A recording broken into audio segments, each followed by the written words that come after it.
this is what we like to see. I realize now that my last day is kind of uneventful and I don't really have any tasks to do, so instead I will be transitioning this video into sort of a recap what I learned from being a software engineering intern, and I guess I already kind of said it, but lessons I've learned as a software engineering intern at Amazon. Number 1, get to know everybody. I will say that this internship was virtual, so it did face obviously the challenges that come with trying to work from home and being virtual and, you know, not being able to talk to people. Well, I guess talking to people, but not being able to see people. But I tend to be a very social person and I thrive off of getting to meet new people, getting to learn their stories, becoming friends with them. So some things that I did during my internship, I joined as many meetings as I could if I had time, even if the topic perhaps wasn't specifically relevant to me. So I was able to learn what other people were working on, learn who the other people on our team are, sort of their style of working, I guess. Additionally, we had a couple of game nights on the team and the time was a little bit weird for me because of clearly you can see I'm not using a tripod.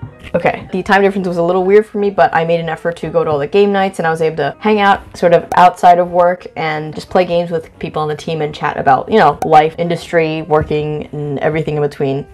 Yes, arm weaving. Regardless of if you work at Amazon, Facebook, tech companies, non-tech companies, whatever, working with other people in industry who are successful and intelligent, this is a great pool, I guess, of resources that you can talk to about their experiences, their journey, any feedback they have, or like things they wish they had known when they were younger, which is really nice to be able to talk to them and things like that. And in general, I like meeting people, so it was really nice to get to talk to people, and it was a great learning experience. Learned a lot of non-work stuff from people on the team. Number 2, be selective in what you learn. There's so much, especially with tech evolving, new things coming out, things being updated, things being deleted, blah, blah, blah, blah, blah. But there's so much information, so many frameworks, so many technologies out there. And my internship was 12 weeks, so there was a lot of things I wasn't able to dive deep into in terms of new technologies and things like that. But just being selective in what you learn and learning things that are meaningful and relevant to your project to help you progress are really, really important, especially in such a short time frame. And just in general, any industry, there's so much knowledge. There's so many resources out there. You can't learn everything, but learn what is interesting to you, what is relevant to your project, to your job, and things that will help you. Yeah, there's so much information, no one can know everything, pretty much. Number 3, don't reinvent the wheel. The wheel is already invented. It's already not perfect, but it's round as it can get, and don't need to make it better. In software engineering,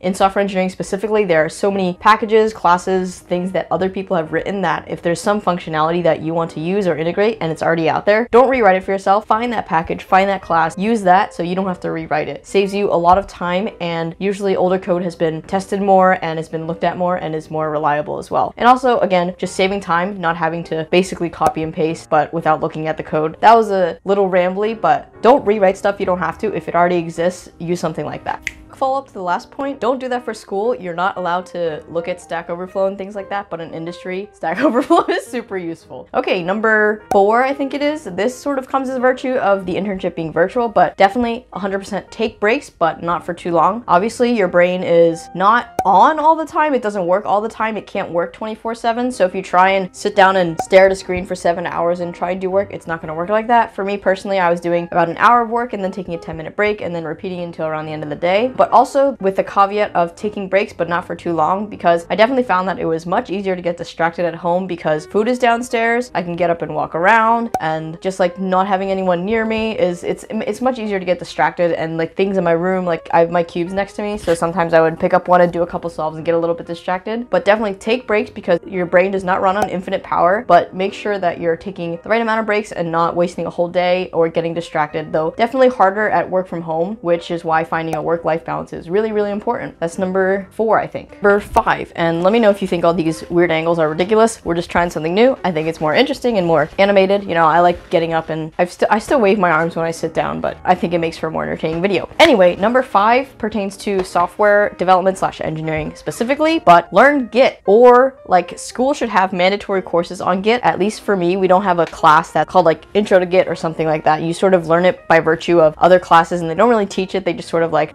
go use it. But it's so useful. Most big tech companies use it. It's used for version history, version control, things like that, and it's so useful. And I definitely spent a lot of time where I didn't need to because I didn't know about things like rebasing or commit amends and things like that. So again, this one is just pertaining to software engineering, but learn Git if you can, and school should definitely have a course on it. So in summary, 1, ask questions. a lot of them. 2, be selective in what you learn. There's so much out there. 3, don't reinvent the wheel. No need to do work that somebody else has already done. 4, take breaks because your brain isn't infinite, but not for too long or you'll get distracted and waste a bunch of time. 5, learn Git if you can. It's an extremely useful and valuable tool. Other than that, this is my last day, so I don't really actually have much to do, which is why I'm recording this video, but I learned a lot, was able to meet some great people, and honestly it was just a super valuable learning experience. It was a little bit weird being virtual, which comes again with all the struggles of working from home, but I think I was able to adapt well, have a good work-life balance, and we'll see what happens. And if you like non-cubing videos like this, let me know, because I'm really passionate about other things outside of cubing, so let me know what you guys thought, and